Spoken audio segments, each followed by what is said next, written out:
To boil down next generation into terms of T-flops would be very, very wrong, and I think it would very much kind of expose people's limited knowledge of actual technology and exactly what goes into making these consoles.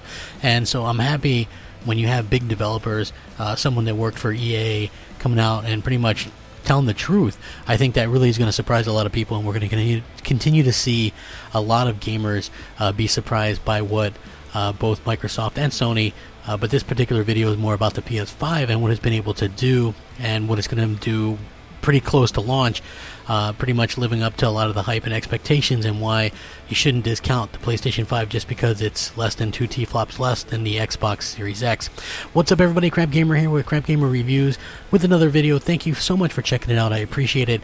Like, share, subscribe, and hit that bell so you're notified of everything as soon as it drops. Thank you.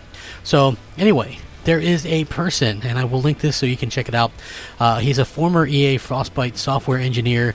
His name is Yan, and he actually shared a new video in which he breaks down Mark Cerny's PS5 hardware deep dive from earlier this year. As you guys remembered, a lot of people kind of thought that deep dive was a little bit boring or a little bit under spectacular.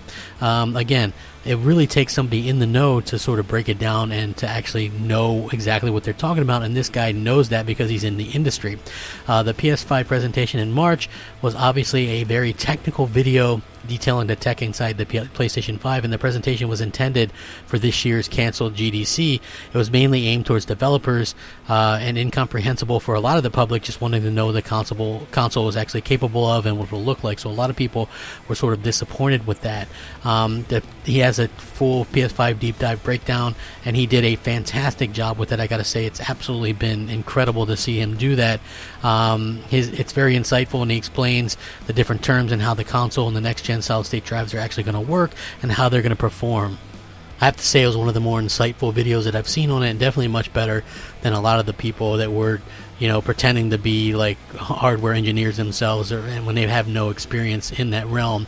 So his reaction was very positive, and he confirms that when it comes to hardware and the capabilities of the PS5, Sony's been making choices that are really beneficial to game developers. He also points out that while incredibly fast, the solid-state drive inside the PS5 might not be the fastest out there. He says, now this is a huge jump. You guys don't need me to tell you that, and can tell you that the numbers, but I do point out that the hard drive is not the best. So yes, it's a huge jump, and it's really good that this thing is how it is now. Don't get me wrong, I'm not at all saying it's not all that good. It's brilliant, but it's even more brilliant because of how bad it used to be. So he's breaking down the entire dive, and I think that that's incredible.